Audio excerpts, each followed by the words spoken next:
Okay, let's be real for a sec. How often do you catch yourself checking the weather? Like, it's almost an obsession, right? It dictates so much, from what we wear to even if we dare step outside. And we put so much faith in these forecasts, but are they ever really on point, especially when you need like a super specific breakdown? Yeah, it's crazy. And it's more than just a personal annoyance, you know?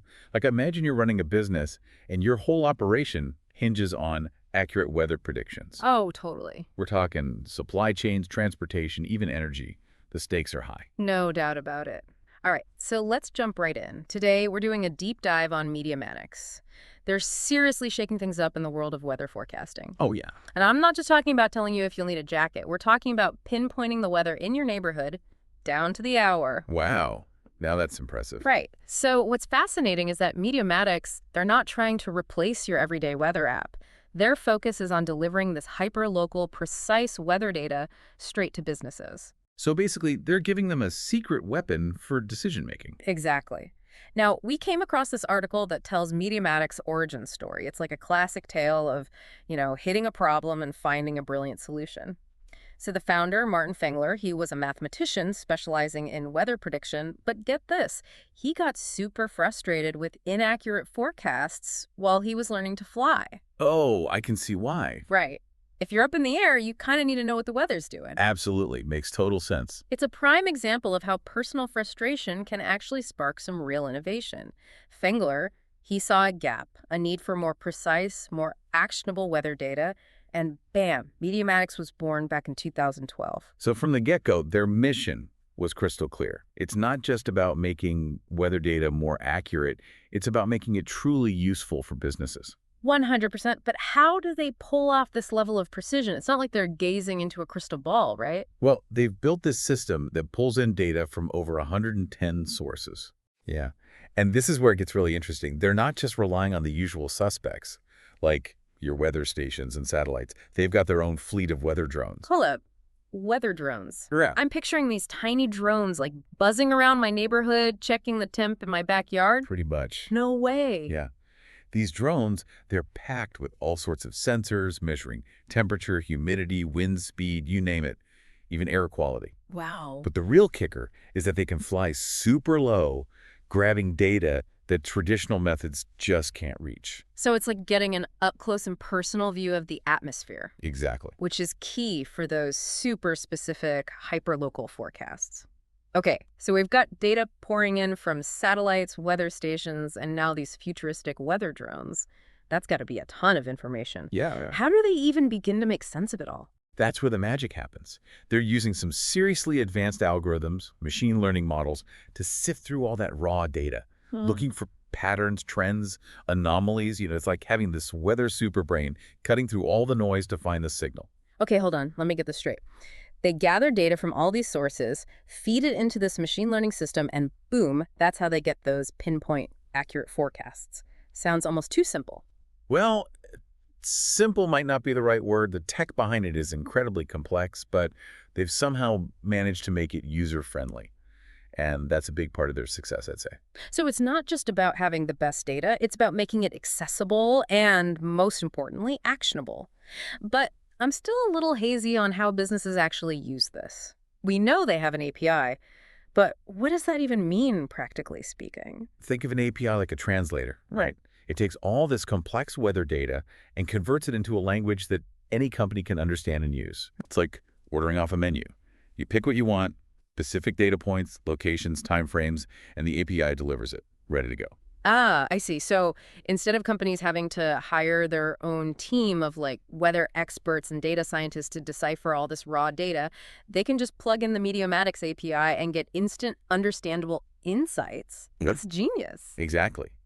And it lets them integrate weather data straight into their own systems, which opens up a ton of possibilities. Like what? They can run their own AI models on top of it, automate decisions, even predict future trends. The article called it like turning on the lights in a dark room, Yeah. which is a perfect analogy. Suddenly, companies can see crystal clear how weather will impact their operations down to the smallest detail. Oh, amazing, right? Yeah. And this isn't just some theory. Meteomatics has over 600 clients already, some big names in there, like Tesla, CVS Health, and Swiss Re. Wow, that's quite a diverse group of companies. Right. It really speaks to just how many ways this data can be used. I'm dying to know how Tesla's using hyperlocal weather forecasts. Are they like adjusting charging times based on solar availability? Or maybe optimizing routes for their self-driving cars to avoid icy patches? It makes you wonder, right? It highlights how precise weather data can go way beyond just knowing if it's going to rain. Yeah. We're talking about fine-tuning complex systems, minimizing risks, even uncovering new opportunities. And I bet the founder, Fengler, is constantly learning about new and unexpected ways people are using his company's data. It's like they've unlocked a whole new world of weather-driven possibilities. Uh-huh. But we gotta address the elephant in the room here. Climate change. Yeah. How does this all tie into this bigger picture of, a world that's facing more extreme and unpredictable weather? That's the key point. You're spot on. We can't ignore it. And that's where Meteomatics becomes even more important. As climate change intensifies, accurate forecasting, it's not a luxury anymore. It's a necessity. The article mentioned extreme weather already costs the U.S. economy about $150 billion a year, with businesses taking a massive hit. That's a crazy number. It is. And that number is only going to climb if we don't adapt. And that's exactly what Meteomatics allows businesses to do. Their data becomes a tool for managing risk, logistics, planning, in a world where the weather is getting increasingly volatile. So it's not just about knowing if you need a jacket, it's about anticipating disruptions, making the most of resources, and basically building resilience in a changing climate. This is starting to sound less like a weather company and more like a lifeline for businesses trying to navigate an uncertain future. I like that. It's a real shift in perspective. And it's not just about survival, it's about thriving. If you can anticipate weather patterns and adjust accordingly, you're ahead of the game. Makes sense. Okay, so we've got this incredible technology, a growing list of clients, and a mission that seems perfect for the challenges of, the 21st century. But how are they going to scale all this? Global domination can't be a walk in the park. Well, they've been building strategically, focusing on reinvesting earnings instead of relying heavily on outside funding. But the article does mention a recent $22 million Series C funding round, Oh, wow. led by Armira Growth, with some other big players like Elantra, Klima, and 41 Group jumping in too. So they're not just kicking back and enjoying the ride, they're gearing up for something big. What's the strategy behind this funding? Are they going to buy a weather satellite or something? Well, this funding is specifically for expanding into the U.S. They're putting together a dedicated sales and marketing team to really tap into that market. That's a smart move, considering the size and potential of the U.S. economy. It sounds like they're not just aiming for U.S. expansion. They've got their sights set on a global 1-kilometer resolution model. That's ambitious. Right now, it's only in Europe, but if they can pull that off worldwide, that changes everything. We're talking about a level of detail that could revolutionize how we think about and use the weather. It's a bold vision for sure. Yeah, It'll be interesting to see how they navigate the challenges of scaling this technology globally. totally.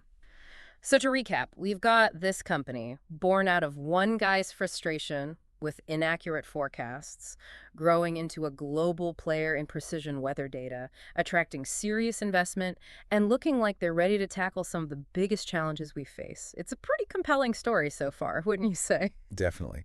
What I find really interesting is the potential for unforeseen uses of this technology.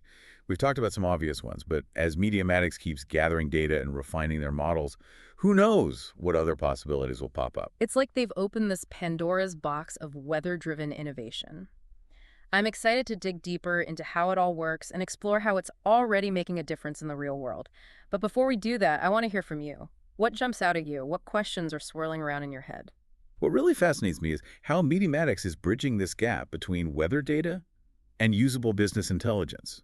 They're taking something unpredictable, turning it into a strategic advantage. It's like they're giving businesses this sneak peek into the future, letting them make decisions with a level of confidence that just wasn't possible before. And it's not just about dodging risks, right? There's huge potential for spotting new opportunities, fine-tuning existing processes, even creating whole new business models based on these hyperlocal weather insights. Yeah, absolutely. You're hitting the nail on the head. It's about seeing the weather not as this thing to be afraid of, but as a resource to be harnessed. That's what makes Meteomatics so captivating, I think. Okay, so we've laid the groundwork. We know who Meteomatics is, what they do, and why it matters. Now let's dive into the nitty-gritty. How does this technology actually work? What's the real-world impact? And what are the potential hurdles and opportunities that lie ahead? You know, it's pretty mind-blowing when you think about just how much data they're processing. It's not just about collecting it, it's about deciphering it all. Finding those hidden patterns that can predict the weather in your specific spot. They're basically taking forecasting to a whole new level of detail. It's like they've created a weather microscope, letting us see the atmosphere in a way we never could before. But let's zoom back in for a second, talk about those weather drones. Okay. Can you give us a bit more detail on how they work? What kind of data are they grabbing? And how does that contribute to the accuracy of those forecasts? Right, so picture this. You're a farmer, and you need to know exactly when and where to water your crops. Traditional forecasts might say, oh, there's a chance of rain, but that's not super helpful when you're making decisions on a field-by-field basis. Right, it's like telling someone they need an umbrella when they really want to know if it's going to rain on their block. A broad forecast just doesn't cut it for making smart decisions. Exactly. And that's where the drones come in. They can fly right over your fields, measuring things like temperature, humidity, wind speed at different altitudes. This data feeds into Meteomatics system, which combines it with information from satellites, weather stations, all those other sources, and creates a hyperlocal forecast just for your farm. So instead of relying on a general forecast for the whole region, you're getting a personalized weather report for your exact location. Yep. That's amazing. This kind of information must be so valuable for farmers who are trying to get the most out of their crops, save water, even predict potential problems like pests. Oh, absolutely. But it's not just agriculture that benefits. No way. Think about construction companies. Knowing the exact wind conditions at different heights on a building site, that's crucial for safety, especially when you're working with cranes and heavy equipment. Right. Or imagine a logistics company managing a fleet of delivery trucks. If they can anticipate areas of heavy rain or fog, they can adjust routes and schedules, avoid delays, and boost efficiency. It's crazy to think about all the ways this technology can be used. It's like having a cheat sheet for the weather. You can anticipate and adapt to whatever comes your way. But I gotta admit, I'm still a bit lost on the whole machine learning aspect. Can you explain that in a way that even someone who's not a techie can understand? Sure. Think of it like this. You're teaching a computer to be a weather expert. Okay. You feed it tons of data about past weather patterns, and the computer starts to learn the relationships between things like temperature, humidity, wind speed. It's like showing the computer a million weather puzzles and letting it figure out how they all fit together. So it's not just about crunching numbers, it's about recognizing patterns and making predictions based on those patterns. It's almost like the computer is developing its own intuition about the weather. That's a great way to put it. And the more data you feed in, the more accurate those predictions get.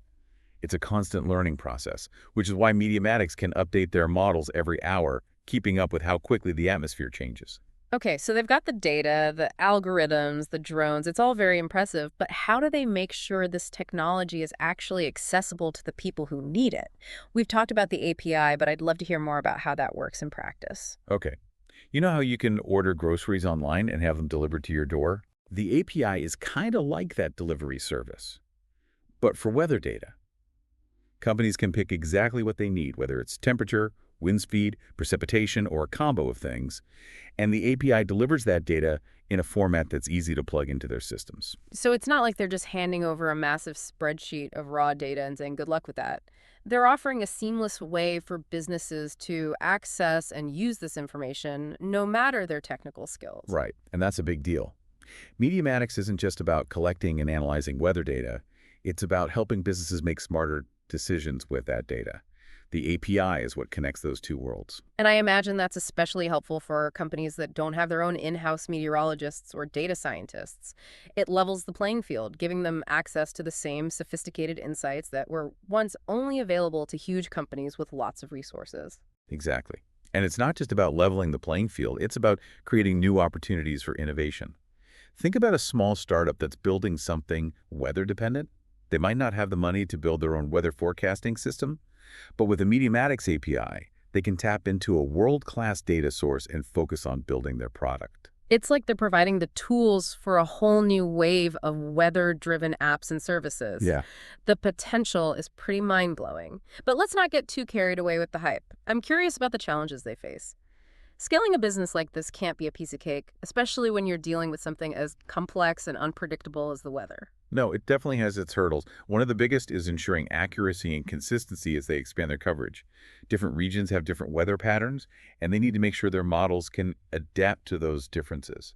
It's like fine-tuning an instrument to play different types of music. And it's not just about geographical variations. They also have to factor in things like microclimates, which can change significantly even within a small area.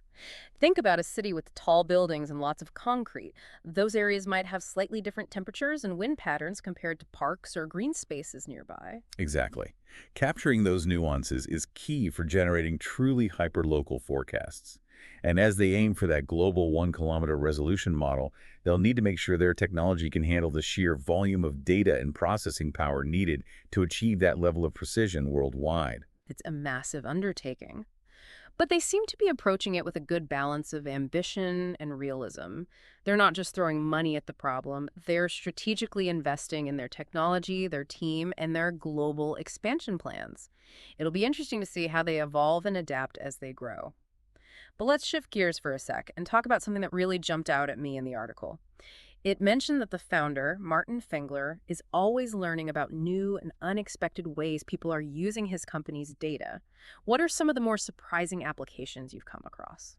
Well, one that comes to mind is the insurance industry. Traditionally, insurance companies have used historical weather data and broad regional forecasts to assess risk and set premiums. But with hyperlocal weather data, they can get a much more detailed understanding of the specific risks for individual properties or businesses. So instead of just saying, hey, everyone in this zip code has the same risk of hurricane damage, they can actually look at the vulnerability of each property based on its location, elevation, how close it is to trees, things like that. That's got to be a game changer for insurance. It really could be. And it's not just about assessing risk. It's also about responding to events more effectively. Imagine an insurance company being able to quickly pinpoint the areas most affected by a hailstorm or a wildfire. They could immediately send adjusters and resources to those locations, speeding up the claims process and helping their customers faster. It's like shifting from a reactive approach to a proactive one, and it's all thanks to the power of data. But I'm curious, what about the implications for everyday people? We've talked a lot about businesses, but how can this level of weather precision impact our daily lives? That's a great question. After all, we all experience the weather, whether we're running a company or just trying to get through the day. Exactly.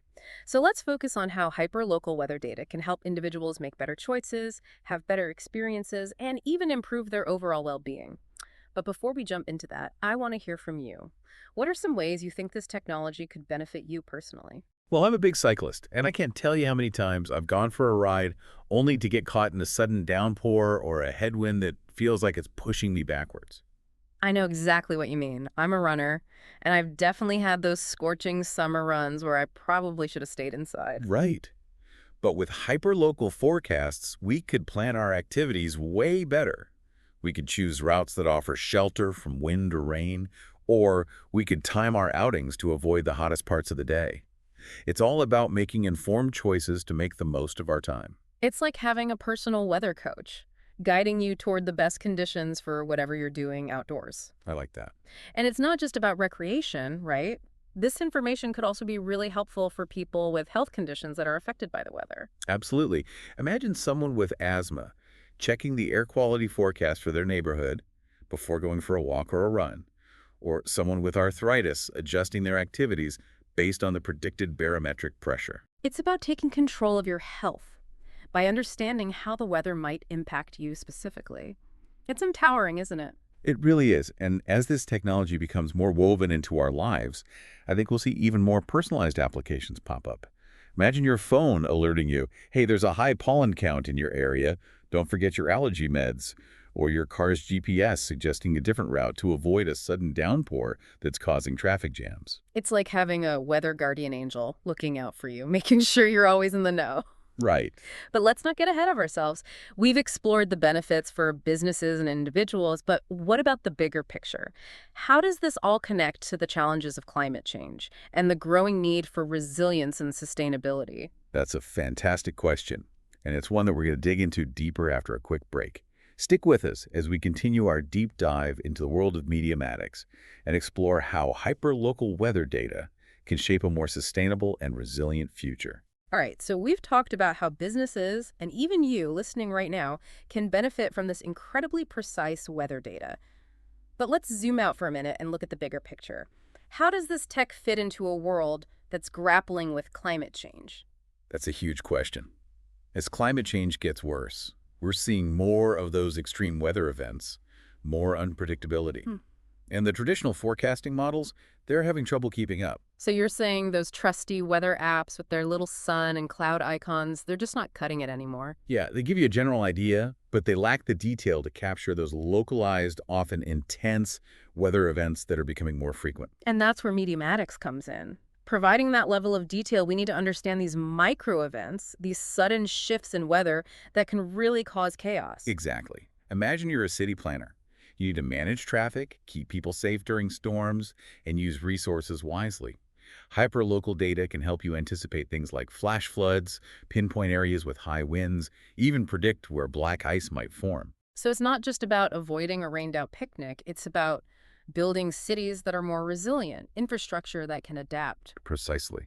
And it goes way beyond cities. Think about managing wildfires. Being able to predict exactly where a fire might spread based on wind and the land, that could save lives. Or think about farmers using this data to be smarter about watering their crops, cutting back on waste, making sure their crops get what they need, even when there's a drought. It's all about using data to adapt to a changing climate, to manage risks, and find those opportunities even when things are uncertain. It almost feels like Meteomatics is giving us this superpower, the ability to peek into the future of weather, at least on a local level. But you know what they say, with great power comes great responsibility, right? What about the potential downsides? You're right, there are ethical things to consider. Data privacy is a big one. If companies and governments are collecting all this hyperlocal data, how are they using it? Are there protections in place to make sure people's privacy isn't violated? That's a crucial question. And what about misuse? Could this data be used to, like, manipulate markets, target ads in a really specific way, or even give an unfair advantage to certain businesses? Those are all valid concerns. Yeah. We need to be having these conversations now as this technology develops to make sure it's used ethically and responsibly. It's like any powerful tool, right? Right. It can be used for good or for bad. It all depends on how we choose to use it. But let's end on a high note. What are you most excited about when it comes to the future of hyperlocal weather data? What really excites me is the possibility of making information available to everyone. Imagine a world where we all have access to this level of detail about the weather. It could help people make better decisions, protect themselves from danger, even contribute to scientific research. I love that. Everyday people becoming citizen scientists, using their phones to collect data on those microclimates, helping to improve those forecasting models, and just getting a better understanding of our planet. Exactly. And think about what it could do for education. Kids learning about weather not from a textbook, but from real-time data in their own neighborhoods. It could inspire a whole new generation of weather enthusiasts and scientists. So, as we wrap up this deep dive into Meteomatics and this world of precision weather forecasting, what's the one key takeaway you want our listeners to leave with today? I think it's this. We're entering a new age of weather intelligence, where data is everything and precision is king. This tech has the potential to change how we live, work, and interact with the world around us. It's about moving from reacting to the weather to proactively using it to our advantage. Absolutely. And as this technology continues to evolve, the most exciting applications might be those we haven't even thought of yet. The possibilities are truly limitless. That's a great point. Well, there you have it. A peek into the future of weather forecasting, where data is power, precision is everything, and the possibilities are as vast as the atmosphere itself. Thanks for joining us on this deep dive. Until next time, stay curious, stay informed, and hey, maybe check that hyperlocal forecast before you head out the door.